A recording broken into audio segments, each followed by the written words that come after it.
como por ejemplo la tensión de un cable, o por ejemplo sujetar o mantener una antena. Necesitamos entonces revisar cómo esto opera, cómo se puede calcular, cómo se puede analizar en forma individual la contribución de cada uno de los anclajes. Eso entonces es nuestro primer tema. Cálculo de resultante de varias fuerzas concurrentes.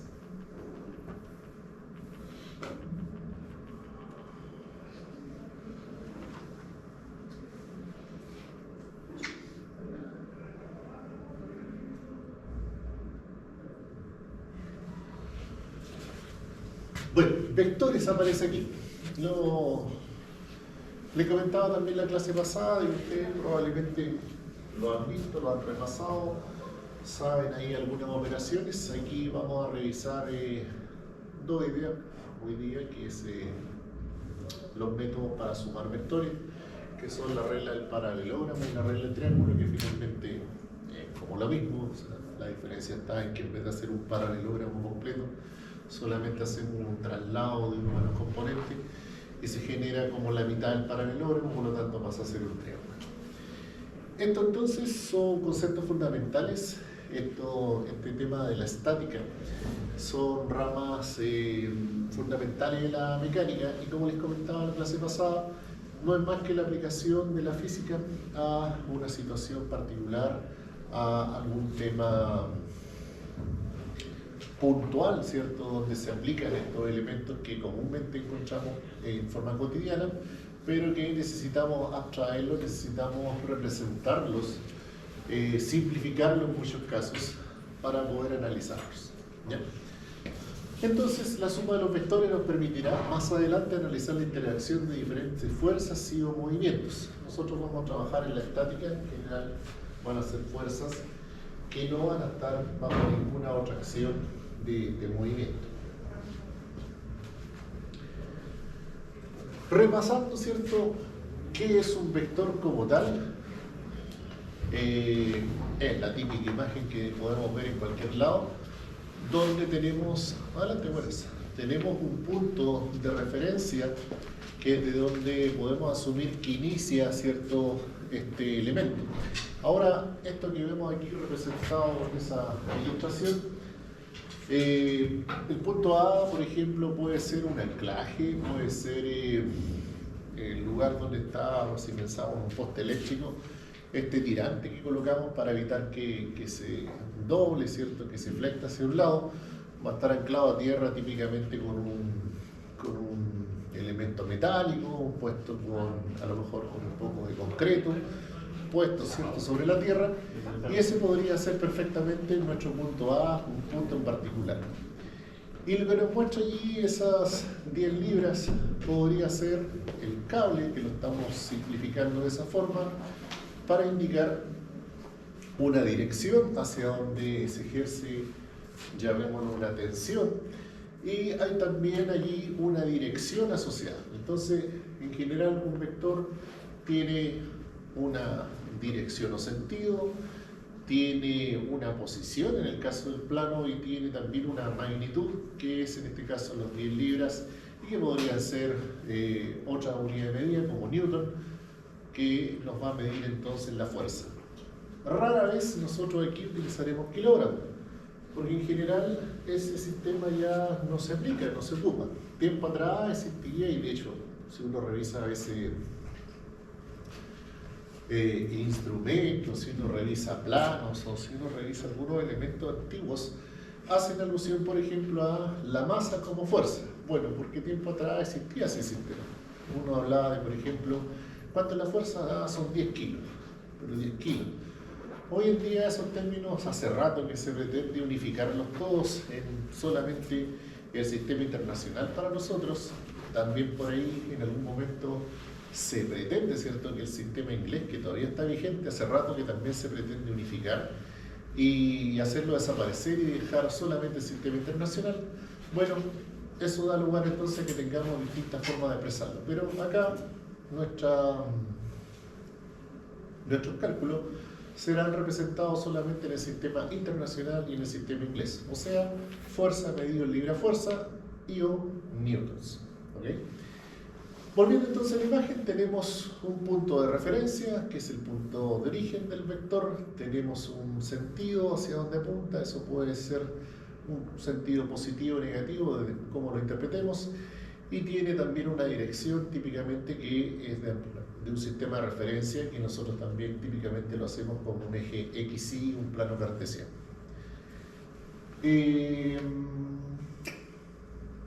Bueno, también hacer notar que en general los vectores siempre lo hemos visto en el plano, pero tenemos situaciones que son tridimensionales que también podemos analizarlo y que son obviamente ejercicios que podemos aplicar en un sentido más real. El mismo caso del tensor del poste, claramente que lo podemos asociar a un espacio tridimensional. Nosotros lo vemos que es tridimensional. Es un cable, ¿cierto?, que está puesto en un espacio.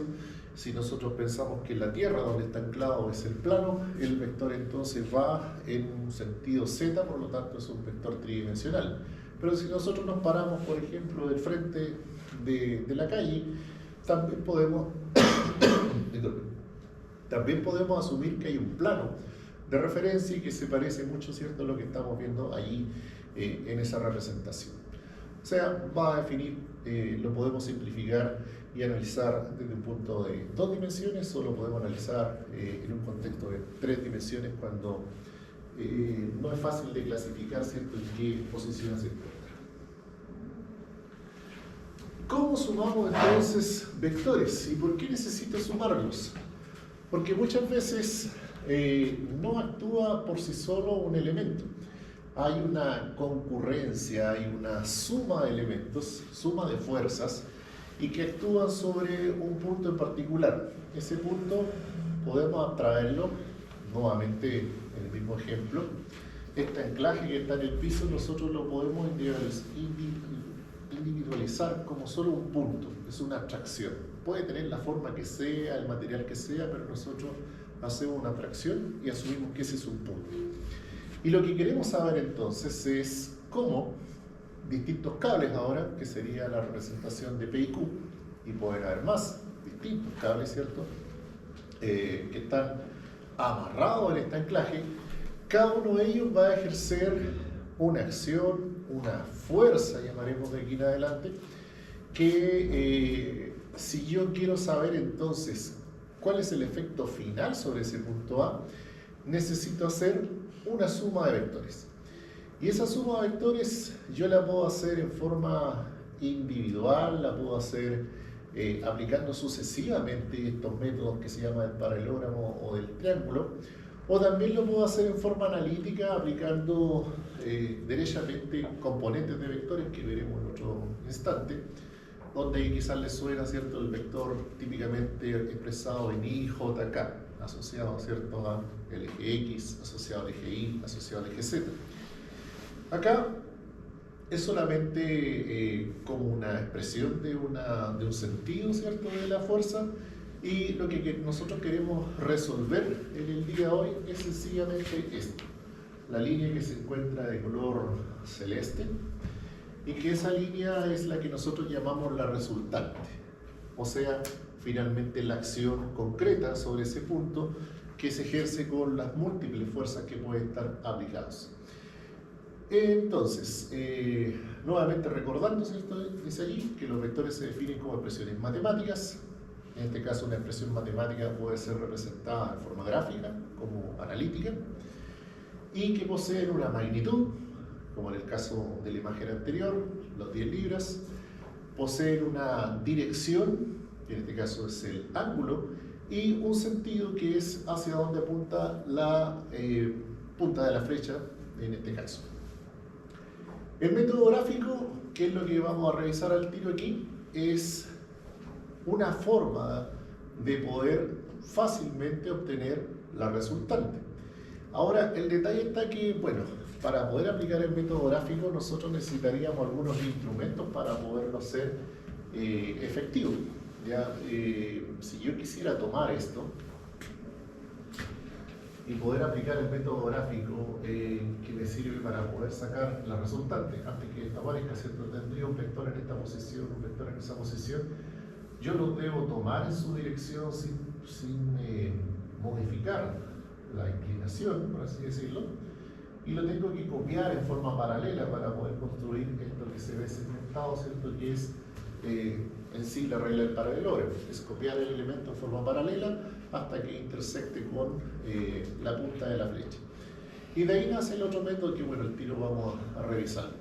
Entonces, lo que nos va a dar esa intersección de la proyección de esas líneas segmentadas y que uno lo puede copiar, como digo, teniendo los instrumentos necesarios, es lo que se denomina el método del paralelogramo, que me va a permitir entonces obtener esa resultante, esa línea, la cual yo puedo medir después y saber entonces cuánto es su magnitud y cuánto es su particularmente dirección. El sentido también va a estar claro en función de hacia dónde apuntan las flechas. Si esto tuviera una dirección distinta, bueno, va a cambiar la inclinación de esa resultante, de esa fuerza aplicada.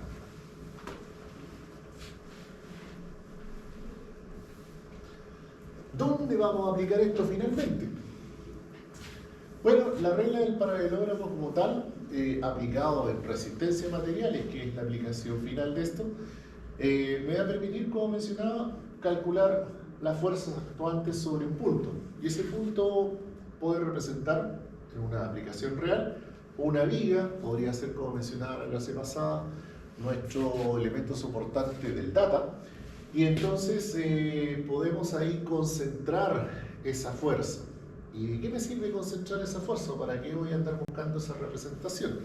Bueno, con eso yo puedo darle la materialidad. Como mencionaba el otro día, el caso de la silla, ¿cierto? Ustedes están sentados sobre la silla y hay 4 puntos de apoyo que son las patas y están distribuyendo de alguna forma su peso en esos 4 puntos. Entonces, si yo dividiera, así en un cálculo simple, su peso dividido en 4, podría decir entonces que cada una de esas patitas está soportando 1/4 de su peso. ¿Y de qué me sirve eso? Bueno, en función de eso yo puedo definir, por ejemplo, el espesor, puedo definir el diámetro que tiene esa pata de la silla.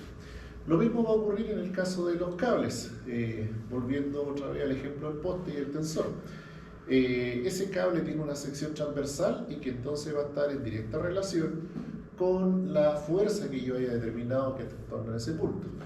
Más adelante veremos en lo que es resistencia como tal o mecánica de sólidos, que hay una directa relación en lo que se llama esfuerzo, fuerza y área, que nos permite entonces dimensionar cuánto debe ser el diámetro en función de la fuerza aplicada y en función de las propiedades del material.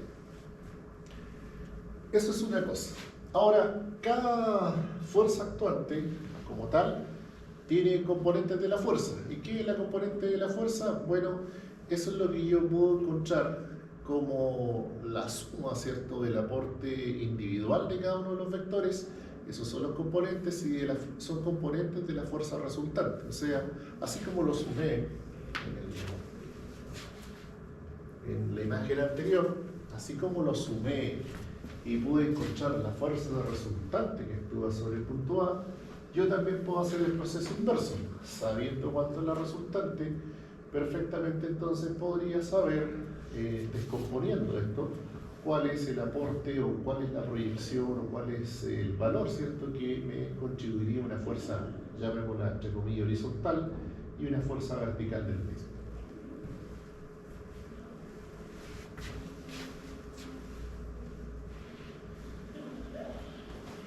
El siguiente paso entonces que uno puede aplicar es el análisis de esfuerzo, como mencionaba. Entonces con eso yo podría saber cómo trabaja el elemento. Cuando hablamos de esfuerzo ya, bueno, aparecen otras ideas, aparece esto que se llama ahí tensión, donde uno podría decir que el elemento trabaja a tensión o a compresión, que es lo más básico de esfuerzo. Es el esfuerzo que se genera, por ejemplo, al estirar o un elástico. Ahí estamos hablando de una tensión, la fuerza que estamos aplicando nosotros, y en otros casos podemos hablar de compresión, ¿cierto?, cuando estamos empujando el elemento, lo estamos tratando de achicar, por así decirlo, dentro de su línea de acción.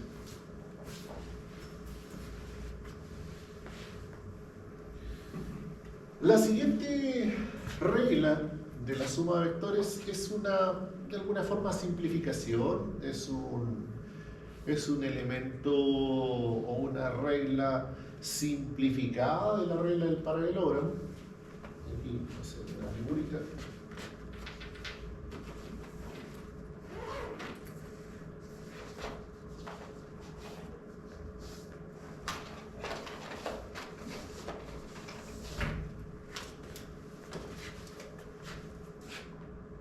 En la figura, ¿cierto?, que estaba antes, teníamos aquí un punto común de origen, tenemos otra línea acá, y lo que uno entonces hace es, en teoría, teniendo, reitero, un instrumento, no tenemos esos instrumentos aquí, pero podemos hacer una pseudo proyección paralela. Generamos entonces el elemento paralelo del mismo tamaño, aquí es un poco más largo. Este también lo copiamos en forma paralela, supongamos que es así. Ahí me quedó harto distinto ya. Y entonces, eso es el método del paralelogramo, donde yo lo que ando buscando es dónde se intersectan esas dos líneas de proyección.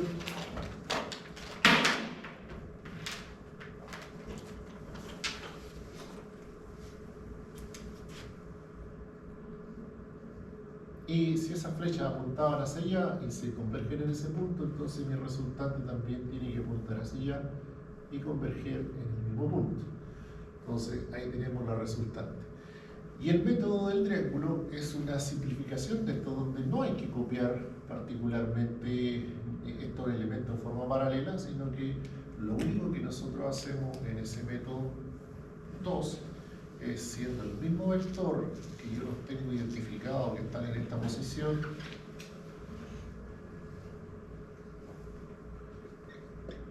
en esa posición lo que yo hago en un modelo equivalente, igual que el de arriba es un modelo equivalente para poder sacar el elemento, es manteniendo el punto de origen, que es el punto A, hacia allá apunta el primer vector, el primer valor. Yo lo que hago es trasladar este elemento, así como es esa proyección paralela, pero esta vez lo traslado poniendo atención de que el origen, que está en el punto A, va a ser trasladado entonces a aquí con su misma dirección y su misma magnitud, que en este caso es el largo, es trasladado hacia la punta del otro vector. Y eso entonces me genera exactamente la misma idea, donde yo voy a tener mi resultante. Entonces es una simplificación del método de arriba, estamos de alguna forma eliminando esto, pero estamos haciendo un traslado de la fuerza sobre, y esto es un detalle que veremos más adelante, que se puede hacer sobre la línea de acción, o sea, el puntito de origen que está acá, lo seguimos trasladando por la misma línea, no lo hemos movido ni más arriba ni más abajo, y solamente estamos logrando hacer un desplazamiento. Y eso entonces me permite que esto sea análogo y de alguna forma más simple para poder evaluar y dar exactamente el mismo resultado. ¿Ya? Eso es lo que plantea el método del triángulo. Ambos son métodos gráficos y para hacerlos correctamente gráficos, o sea, aquí por ejemplo tendríamos que contar con una cuadrícula, como por ejemplo tienen en el cuaderno, donde poder establecer el largo del cuadradito, la inclinación. Ahora, obviamente que si yo utilizo a lo mejor un software gráfico es mucho más fácil. Por ejemplo, ¿saben ustedes, usar AutoCAD? Un poco. Ahí hay una buena herramienta para poder resolver esto. Podría hacer yo la demostración, no sé si esto tiene cargado. Bueno, puede ser una forma de ilustrar, que simplifica bastante. Hoy en día, con las herramientas computacionales, hay varios cálculos que inicialmente parecen como difíciles de hacer si yo no tengo las herramientas, pero las herramientas gráficas hoy en día permiten resolver muy fácil estos elementos. La idea entonces es la misma. El punto importante del método del triángulo es que se copia el punto del origen sobre la cabeza o el término del vector anterior. Ahora, esto sirve tanto para la suma como para la recta. Otro detalle aquí que no se menciona. En general uno habla siempre de suma y lo vemos siempre en matemáticas. O sea, cuando hablamos de suma, típicamente nosotros, ¿cierto? El resultado de R es la suma de, llamemos aquí como salía antes el vector P, vector Q, es la suma de P más Q. Pero esa suma es genérica. Ese vector Q perfectamente en algún momento puede cambiar de sentido. Tiene la misma dirección, pero podría estar perfectamente puesto, ¿cierto?, en el sentido contrario. ¿Y cómo escribimos eso? Bueno, será exactamente igual. P más, pero cambia el sentido. O sea, es un menos Q. Ya que si Q originalmente nosotros asumíamos que ese es el lado positivo, entonces su dirección contraria es un menos Q. Pero sigue siendo una suma, yo lo puedo plantear perfectamente así y aplica exactamente lo mismo. Si yo cambio el sentido para acá y ese es el vector, ¿cierto?, que está en esa dirección, ¿qué pasa entonces en ese sentido? Bueno, la misma idea, lo voy a hacer con negro. Este tendría que hacer su proyección paralela, ¿cierto? Este su proyección paralela y obtendría entonces una resultante que cambió ahora en una dirección opuesta. Pero sigo haciendo una suma, ¿ya? Lo único que varió, ¿cierto?, es que el sentido, en este caso, de este segundo ejemplo, el sentido es negativo. Puedo seguir planteando el mismo método, triángulo o paralelogramo, pero obviamente voy a tener una resultante que probablemente aquí, insisto, no es lo mejor en la pizarra porque no hay un instrumento, no es muy preciso lo que estoy haciendo, pero la idea es la misma. Puede ser que el R sea del mismo largo, pero claramente hay una diferencia porque el ángulo de aquí es distinto, ¿cierto?, al ángulo que genero en esta otra posición. Entonces ya al tener en este caso, de las condiciones distintas, una cosa es la magnitud, otra cosa es el sentido y otra cosa es la dirección, entonces ya es otro vector, es otra realidad, es otra fuerza.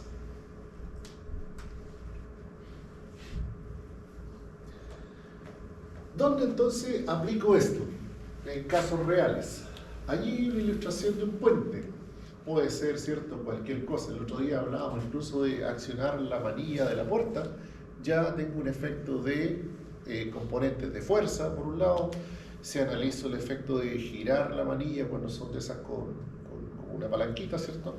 Ya el efecto de bajarla, tengo una fuerza aplicada, pero si yo analizo sobre el pivote, pasa a ser un torque, y eso entonces, si yo lo analizo desde el punto de vista de esto, tengo un vector que está actuando sobre una dirección en particular y está haciendo un resultado, un esfuerzo. El caso de las tensiones entonces, que es el ejemplo del cable que está sujetando el poste, tenemos entonces que se va a generar allí una fuerza de tensión. Y esto entonces, ¿qué es lo que va a tender a hacer? Que se va a estirar el cable. ¿Cuáles son las aplicaciones? Bueno, ahí hay una aplicación que lo habíamos visto en una foto, que son el caso de los puentes colgantes, ¿cierto?, estos tensores, y que se utilicen cables para poder aliviarlo todo esto. Esa es su función, para que sea más esbelto. En vez de tener tantos kilos de acero en puras estructuras de columna, un cable resuelve perfectamente la misma solución con mucho menos masa, mucho menos peso, ¿cierto?, en material invertido. El caso de la fuerza de compresión, que podría ser, para que les suene, ¿cierto?, cercano o que lo puedan vivir o experimentar, es lo que sucede en el asiento. Ustedes, cada vez que están sentados, ¿cierto?, se está ejerciendo una fuerza de compresión sobre la baldosa, sobre el piso, y es producto entonces de una componente de vector que está asociado a esas patas y que está ejerciendo entonces esa carga que es su peso sobre ese punto en particular. Y eso me sirve para poder determinar, en ese caso dice pilares, estructura, edificio, pero lo puedo llevar también al caso del mismo poste. Pensemos ahora el poste que tiene una maraña de cables, que tiene un transformador arriba.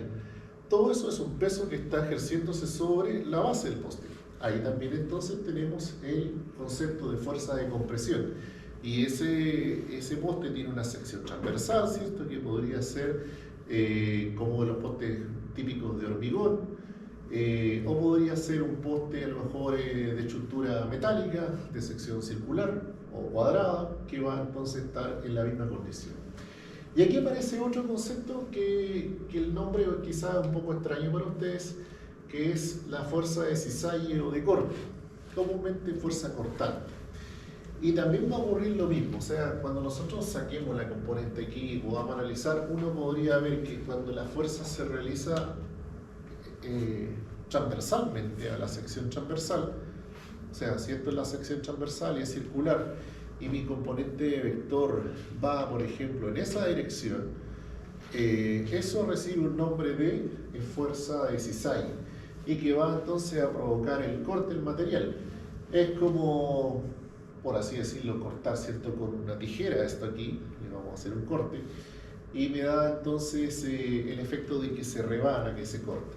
El mejor ejemplo son los remaches, son los pernitos en estructuras, por ejemplo, los que van ahí en algunas aplicaciones o cuando van unidos con perno allí.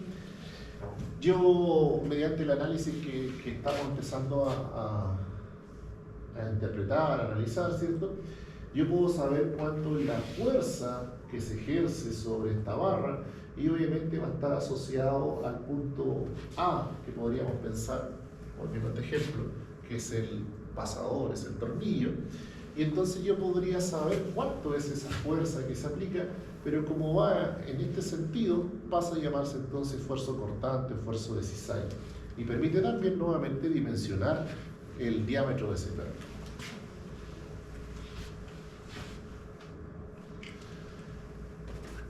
El libro que vamos a usar para que ustedes lo puedan buscar, descargar, pedir en biblioteca. Bueno, hoy en día casi todos los libros interesantes están en San Google, así que es cosa de buscar en Google. El más clásico de todos para esto son varios autores, pero si uno lo busca es el BIR, así como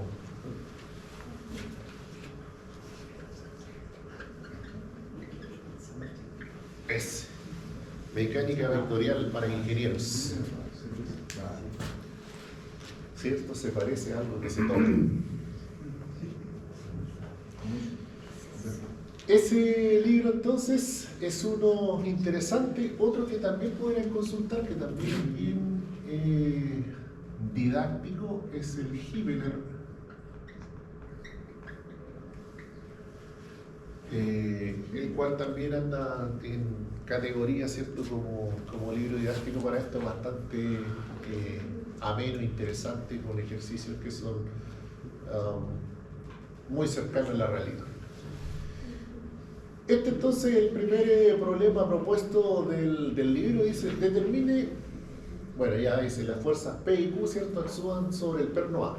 Ya, es algo concreto. Un perno que está anclado. El anclaje no se analiza porque es una materia de otro estudio. Se supone que aquí, y aquí empiezan los supuestos, ¿ya? Se supone que, primero que nada, ese perno es lo suficientemente resistente se supone, ¿cierto?, para poder resistir la resultante de esas dos fuerzas aplicadas. Y lo que me interesa aquí es saber cuánto entonces es esa fuerza aplicada, la resultante. Y yo entonces puedo, a priori, yo puedo entonces establecer de alguna forma la dirección y hacia dónde actúa esa fuerza resultante, aplicando el método del paralelogramo y el método del triángulo. Entonces, esto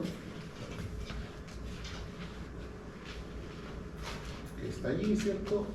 Tenemos un punto de referencia, que es el punto A. Tenemos un plano de referencia, que será entonces esto y que perfectamente nosotros podemos asociar, si queremos al tiro, a un plano cartesiano XY, donde podemos entonces tener esa dirección del vector P, que dice que tiene, aquí estamos en sistema internacional, ¿cierto? Unidad de fuerza, 40 newton. Se supone que esta línea, entonces, nosotros la tenemos aquí de 40 newtons, con su ángulo de 20.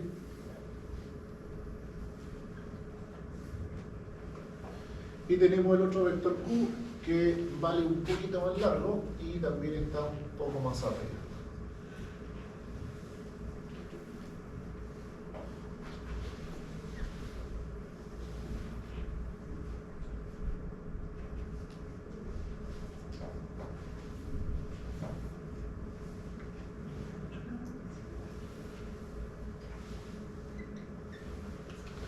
$45 grados medido desde la horizontal o bien incrementalmente respecto al otro 25 grados.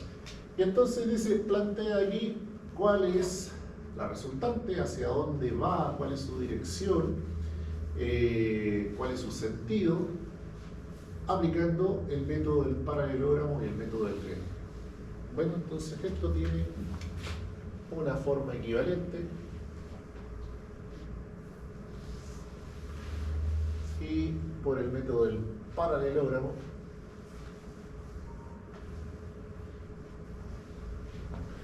lo que tenemos entonces que hacer es sencillamente copiar esto,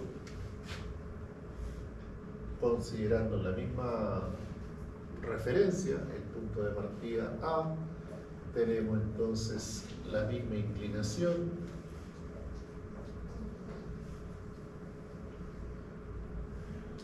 y el otro vector, ¿cierto?, que va, quedó muy arriba.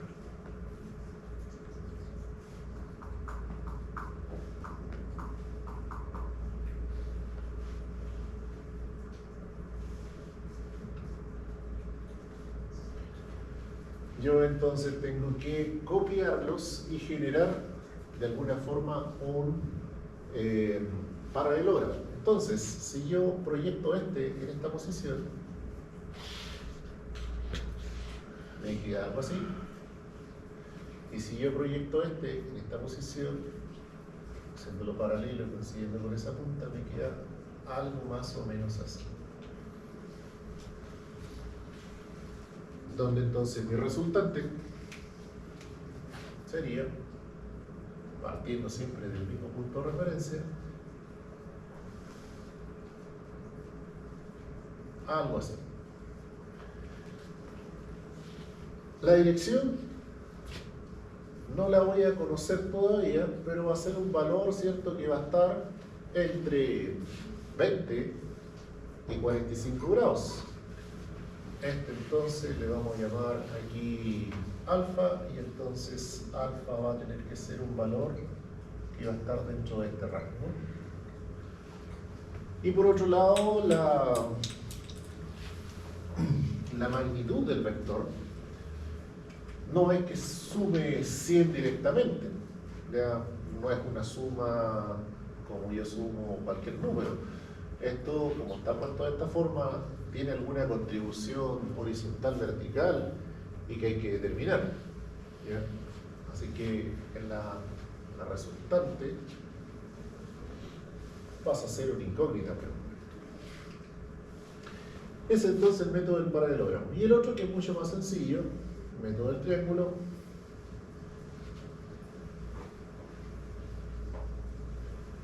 ¿En qué consistía entonces el método del triángulo? Yo tengo el mismo punto de referencia, tengo, bueno, esta la vamos a dejar aquí de referencia para el ángulo, ¿no?, pero no tiene mayor incidencia. Tengo entonces el primer vector, que es de 20 grados, 40 de magnitud. Y lo que yo hago entonces es trasladar sobre la línea de acción. ¿Cuál es la línea de acción? Esta, la que tiene el vector, ¿cierto?, que le pusimos, no le pusimos el nombre, pero ella sí lo tiene, dice que este se llama P, este se llama Q, este entonces P, este es Q, este es P. Entonces yo lo que hago es esto, el vector, ¿cierto?, que está en esa dirección Q, aquí, sobre esa, lo llevo sobre la línea de acción y lo traslado desde su origen hasta donde termina particularmente la flechita con la inclinación que tiene. Vamos a ver si me sale más o menos así.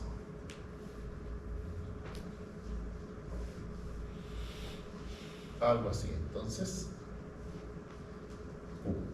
Y acá entonces mi resultante me queda en esta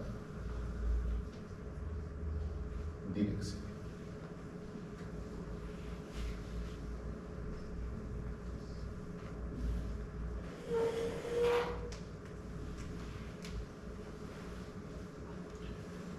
Entonces, es mucho más sencillo, si tengo herramienta para hacer el método gráfico, hacer esto, triángulo, y en vez de hacer el paralelogramo que implica doble de fase, que son horizontales. Veamos cuánto da eso, si lo hacemos con una herramienta gráfica. Esto no sé si tiene en realidad otro lado.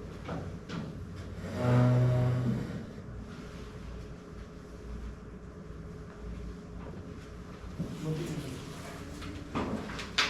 Podemos mostrarlo acá.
Nadie le dice hélice. Al principio cuando lo llega le dice a la hélice, pero después se no resuelve. Hélice matrícula como 320 principal. 324. Y la atrás como 4.300. ¿Más?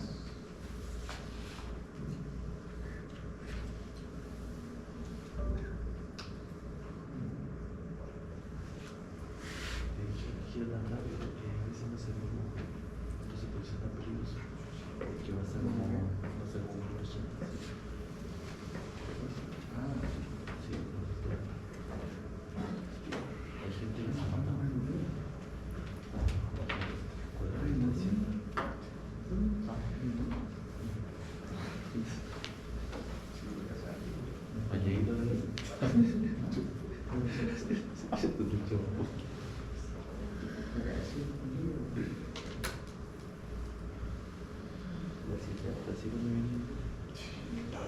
¿Qué tal?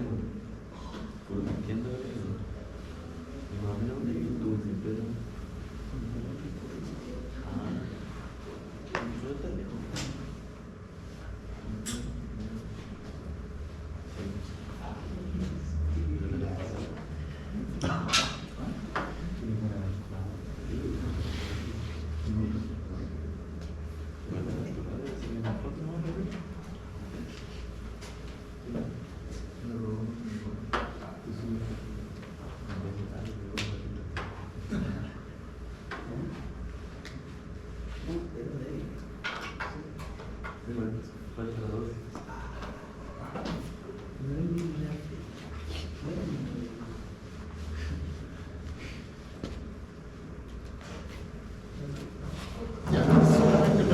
¿Cierto? La idea de que yo lo puedo resolver gráficamente, obviamente que también lo podemos resolver con ecuaciones, métodos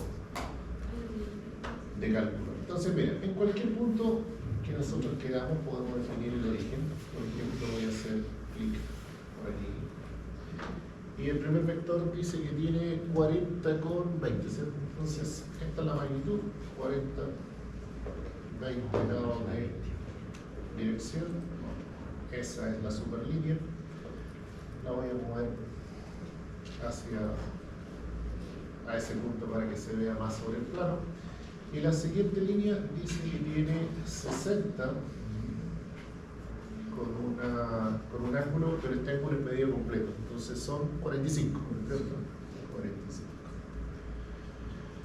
Bien, entonces el primer método, ahí tendría, ¿cierto?, los dos vectores que yo quiero saber cuánto es la resultante sobre este punto. Eso es lo que ando buscando, cuánto tiran los dos sobre ese punto. Entonces el primer método plantea que yo esto lo voy a copiar para hacer el modelo equivalente. Ahí está. Y el primer método entonces plantea que yo esta línea la copio desde su punto aquí y hago una paralela ahí. Y esta línea la copio desde su punto ahí y la hago paralela acá. Generándose entonces el paralelogramo. ¿Correcto? Entonces lo que yo ando buscando es la línea que une el origen con ese punto. Y así entonces el software me resuelve aquí por un método gráfico que la resultante de esto vale 97,73 unidades y yo puedo saber cuánto entonces es la dirección del elemento sabiendo el ángulo, ¿cierto?, que se genera de la resultante con respecto a la horizontal de referencia, que serían 35 grados. Entonces, mi fuerza resultante del esquema que yo hice allá, que reitero, no tenemos el instrumento ahí, pero aquí esa es la solución. Gráficamente es eso. Yo lo puedo resolver gráficamente y podría, sin ningún cálculo para nada complicado, solamente copiar, mover, podría entonces resolver que esa fuerza resultante vale 35 grados en su dirección y 97,73 en lo que es la magnitud, ¿cierto? Y el sentido está, si lo asociamos como una cuadrícula, en el cuadrante superior derecho. ¿Okay? Así entonces, ese es el método del paralelogramo. Y si yo lo resuelvo por el otro, bueno, es mucho más sencillo, que es el método B, método del triángulo. Yo hago una copia nuevamente del elemento, y esto es más sencillo aún porque lo único que voy a hacer es trasladar esto hacia el extremo de acá y luego por una línea voy a unir, ¿cierto?, nuevamente el origen con el punto final.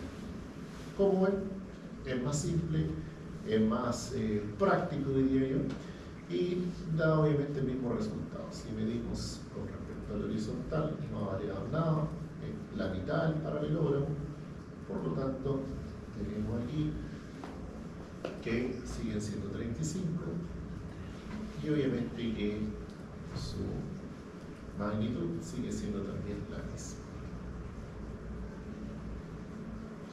Esto mismo, yo si tengo más componentes, yo puedo aplicar sucesivamente el método del triángulo o del paralelogramo para lograr la suma. Por ejemplo, si hubieran 3 vectores, 4 vectores concurrentes en un mismo punto, en cualquier dirección, yo puedo tomar estos dos primero y después hacer ese. O aplicar solamente el método del triángulo e ir copiando en la medida de su proyección, siempre moviendo el elemento desde el origen hasta la punta del otro y voy armando la figura que sea, ¿ya? Porque van a haber distintas posiciones. Por ejemplo, en los vientos de una antena voy a tener cables que van para allá, que van para acá, que van para allá, que van para acá, 4 posibles direcciones, ¿ya? Y entonces, si yo quiero saber cuánto es la resultante sobre un punto de anclaje de esa antena, bueno, tendré que entrar a sumarlos en su posición que se encuentra. Y eso lo puedo hacer, reitero, haciéndolo o por pasos, ir sumando de 2 en 2 hasta que termine con la resultante de los dos, sumar el siguiente y así, o aplicando el método del triángulo, ir desplazando ese vector y colocándolo cada vez en su punta hasta que me quede una figura donde voy a unir el inicio con el último, la última flecha de punta, que sería la suma de esos elementos.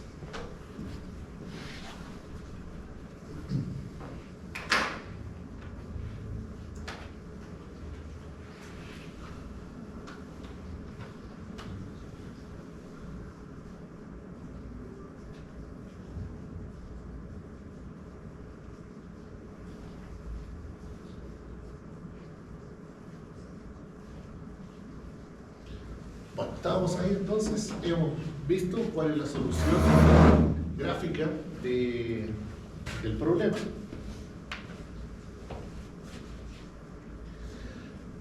Ahora, bueno, ¿en qué otras aplicaciones vamos a encontrar esto? Diseño de placa quizá no es tan visible, pero el cableado eléctrico sí que sí, ¿cierto? Todo el mundo ve los cables, los postes, la maraña de cables que hay y eso genera un peso sobre el poste y también genera una tensión sobre los mismos cables, ¿cierto? Y sobre sus tensores.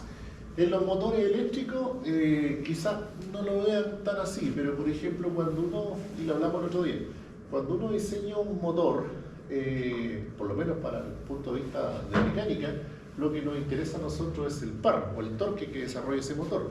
Y eso está asociado a un vector, porque finalmente esto del motor eléctrico, aunque nosotros no lo veamos, ¿cierto? El punto de referencia es el centro del eje del motor eléctrico. Ese es el punto de referencia. Pero mientras yo más me aleje, ¿cierto?, de acá, yo puedo tener asociado un vector. Y este vector, si es particularmente perpendicular a esa dirección, ¿cierto?, donde aquí está el eje del motor, yo aquí entonces tengo un vector que va a ser una, llamémosla fuerza tangencial, y esta fuerza tangencial entonces, por ejemplo, si esto fuera un generador, me permite entonces hacer rotar esto y yo generar al revés electricidad. Pero si es en el sentido que yo le inyecto energía, entonces esto genera entonces también un torque, tiene un par, y que dependiendo del radio que yo le aplique, este es inversamente proporcional. Mientras más me alejo del centro, esta fuerza va siendo más pequeña a la vez. Mientras más cerca esté, bueno, tengo todo el torque. Hay una aplicación nuevamente de un vector. Y eso ya es que uno también, en el caso de electricidad, aplica teoría de vectores para calcular elementos.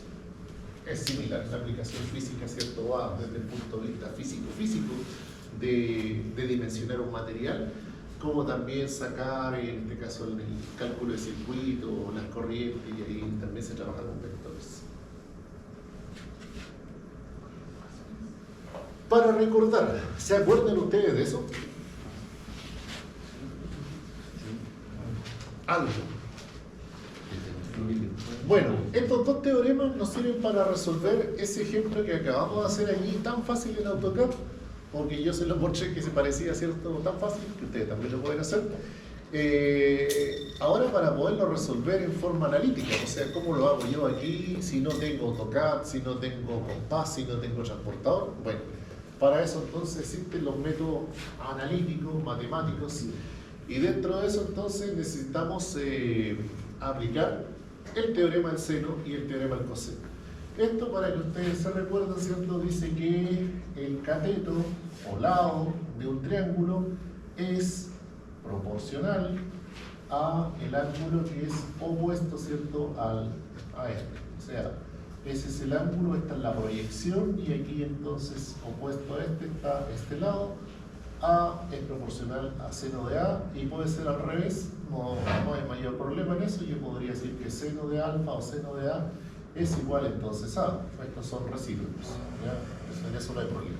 La misma idea para el ángulo beta, entonces beta, su cateto opuesto, es entonces proporcional al lado, y C lo mismo. El de acá quizá uno no se acuerda mucho, y es de alguna forma simplificado cuando uno se acuerda del triángulo rectángulo, que dice que es cierto, la suma de los elementos cuadrados es igual al otro, ¿cierto? Y eso porque es rectángulo, pero en un triángulo que no necesariamente es rectángulo, donde todos estos ángulos son distintos a 90, entonces este término existe. Y ahí aparece este teorema del coseno, ¿ya?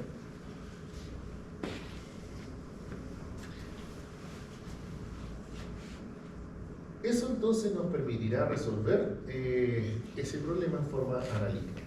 Vamos al tiro hacia allá. Nuevamente la misma pregunta, pero ahora, ya lo sabemos, ya hicimos trampa. Determine el valor y dirección de la fuerza resultante.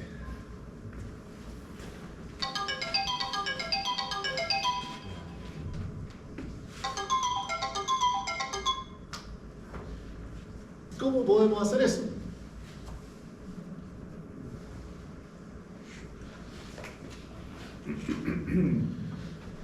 Bueno, acá esto está resuelto en el libro y yo copié y pegué nomás ese ejercicio para que vean que de ahí va a ir saliendo el material que vamos a ir revisando. Entonces la solución gráfica aquí está aproximado. Ya nosotros lo resolvimos con AutoCAD, que es más preciso, pero en eso coincidimos y ese está redondeado. Perfecto. Y ahí entonces planteo la solución que está allá. Eso está claro.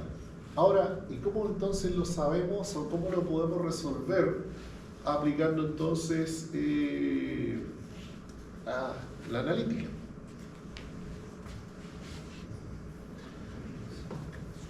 Bueno, no pensaba desarrollar, pero en función de que se nos va a acabar el tiempo, voy a mostrar la solución. ¿Qué es lo que aplicamos aquí entonces? Mira, tenemos este esquema. ¿Ya? Aquí tengo el método B, más fácil el método, ¿cierto?, del triángulo. Puse el vector P, puse el vector Q, tiré la resultante, y aquí entonces yo puedo construir, y lo puedo mostrar acá, ¿cierto?, de que al copiar el ángulo, puedo sacar por esto de ángulos alternos internos, que son, ¿se acuerdan estos otros? No sé si llamarlos teoremas, no me acuerdo bien, pero cuando son entre paralelas, que si está aquí, uno se repite acá. ¿Se acuerdan de eso? Que son como el truco típico para hacer la prueba, ¿no? Eso. Alterno, interno y todo eso, que los complementos y demás. Eso. Entonces, cuando está acá, entonces, nosotros trasladamos el cubo hacia acá. Esto entonces, si yo, reitero, aquí es importante la proyección, ¿ves? Entonces, si yo genero esa proyección que está allá y que es la proyección del vector P, nosotras, ¿cierto? La proyección del vector P, llamémoslo así, P', y este entonces es Q, su proyección, Q', entonces el ángulo que está aquí es, así como aparecía acá, mira, es 25 grados, ¿cierto? Y ahí está, 25 grados. De ahí salen esos 25 grados. Entonces aquí tengo 25 grados. Bien, entonces si acá yo tiro mi resultante, vamos a borrar estos 45. Si acá yo tiro mi resultante, entonces allí, bueno, si acá entonces yo genero una línea recta, ese ángulo es 180, ¿cierto? Extendido. Cero también, pero lo necesitamos completo, así que puede ser cero. 180, ¿cierto? Y como tengo 180 y yo sé que ya ese trozo vale 25, entonces de ahí sale por diferencia, ¿cierto? El de aquí. ¿Ya? Tengo entonces identificado ese ángulo, tengo identificado este ángulo. Ahora, ese pasa a ser el que necesito conocer, que es alfa. ¿Ya?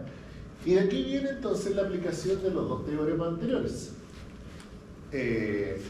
Nos vamos atrás para ver, ¿cierto?, el teorema de... El teorema del coseno me sirve para encontrar lados, un tercer lado, sabiendo la, en este caso llamémoslo así, la magnitud, no el cateto, la magnitud del vector P, del vector Q, y particularmente el ángulo entre los dos.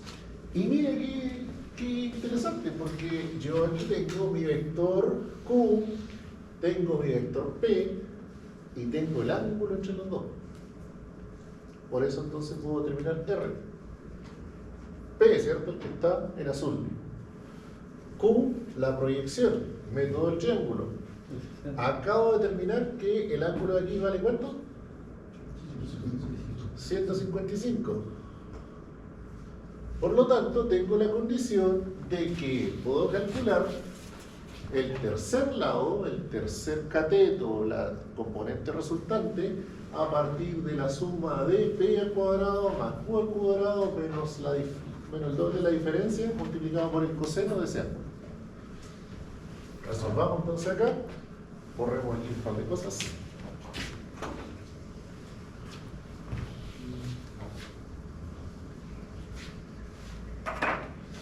Entonces, teorema del coseno.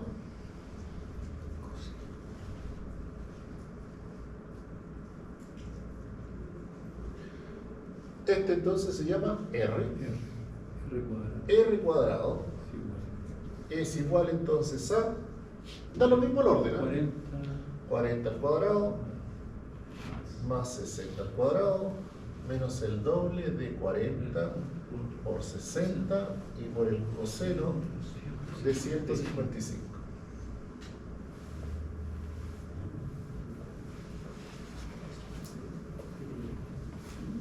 Ahora si le sacamos el r cuadrado y le colocamos el tiro a la raíz, mejor. Ahora si nos acordamos de ser fundamentalista de la matemática, si yo le coloco r cuadrado significa que eventualmente podría ser un valor positivo o negativo. ¿Y qué significaría eso?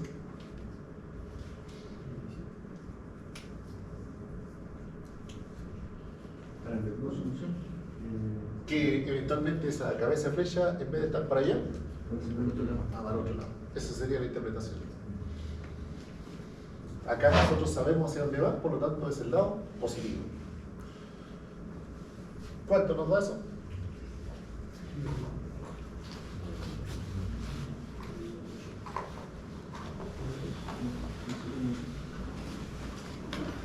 En teoría 98, pero calculo. 97,72. 97,72. ¿Cuánto decía AutoCAD? Ya que todavía lo tengo por aquí. Lo tengo redondeado a 2 decimales y 97,73. O sea, está bien. Ya, tengo entonces cuánto vale la resultante. Por lo tanto, la resultante, que era la pregunta,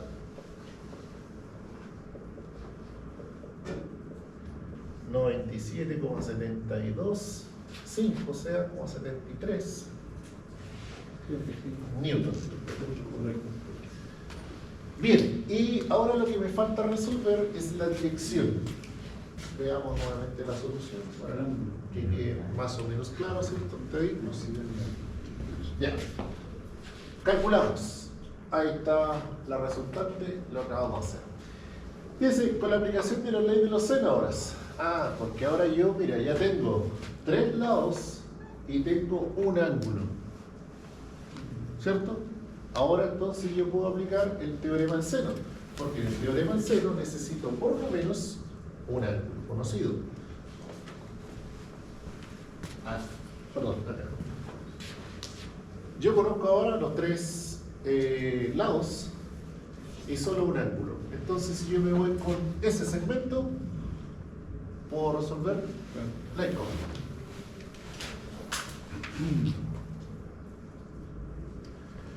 Entonces,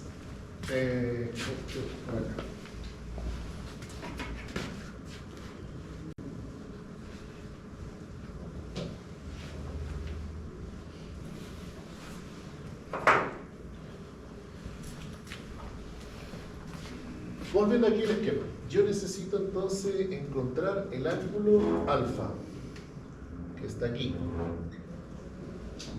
que es mi dirección. Pero ese ángulo alfa va a ser una medida x más 20 grados. ¿Cierto? ¿Y por qué una medida x? Porque es el ángulo que está aquí, en este pedacito no está aquí. ¿Ya? Ese pedacito de ahí le vamos a llamar entonces x. Y vamos a decir entonces que, ¿cómo quedaría? X es a cuánto. X es a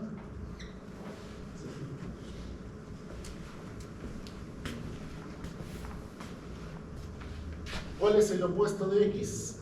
Este. ¿Qué es este? Q. Q, el seno de Q. Entonces, X es el ángulo, Q, ángulo X, correcto. es a 60. ¿Cómo? ¿Qué ángulo conozco? El 155 es a R. R, que acaba de terminar. 155. Entonces esto es seno. Acá le vamos a colocar seno. Para no perdernos, seno de X grados. Seno de 155 grados. Es a 97,73 grados. Luego entonces yo quiero saber X va a ser el aseno o seno inverso de 60 dividido 97,73 por el seno de 155.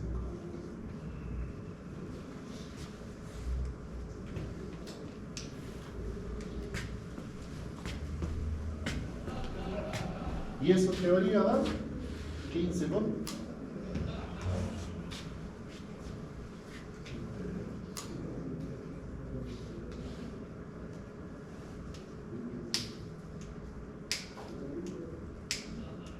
15,038.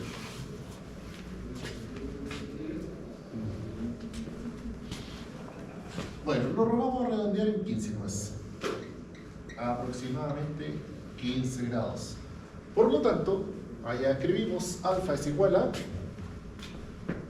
15 más 20 y perfecto. Entonces, alfa vale 35 grados. Y tenemos resuelto entonces la fuerza resultante con una magnitud 97,73 newton en una dirección, no sentido, dirección de 35 grados.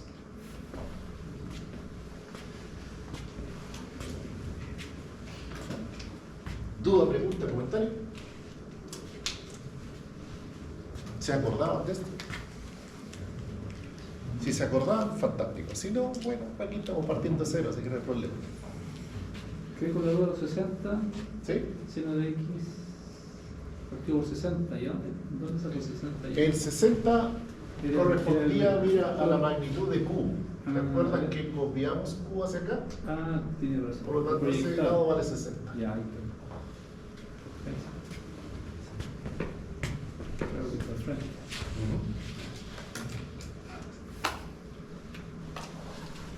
Sí, ¿Ninguna duda? ¿Todo más claro que el agua? está clarísimo. Siguiente ejemplo. Sí. Un lanchón, dice, es arrastrado por dos remolcadores. Situación real, ¿cierto? Podemos ir ahí a los caballos y podemos ver esta situación. Si la resultante de la fuerza ejercida por los remolcadores es una fuerza de 5.000 libras dirigida a lo largo del eje del lanchón, este es el lanchón por si acaso, remolcadores. Determine cuánto es la tensión en cada una de las cuerdas sabiendo que alfa vale 45 grados.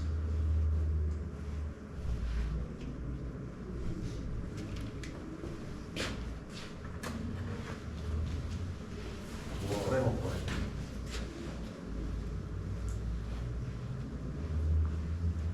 Ya aquí tenemos una directa alusión a lo que estamos buscando finalmente, tensión, ¿cierto? El vector es una forma de ilustrar el problema. Lo que buscamos es una tensión, el valor de la fuerza. Entonces, nuestro punto de referencia aquí es el punto B que está establecido allí, ¿cierto? Aquí hacemos un puntito, ese es el punto de origen, P. Y tenemos un vector A, y como son remolcadores, ¿hacia dónde va la tensión? La flechita Hacia la derecha. hacia acá, ¿cierto? Entonces, 30 grados, sí, 30 grados. Esta va a ser la referencia X. Por aquí entonces, Estamos listos para el Cabecita. ¿ah, sí? No era 820. Sí, 820. Sí, está volando. Luego. Ah, no, cuidado.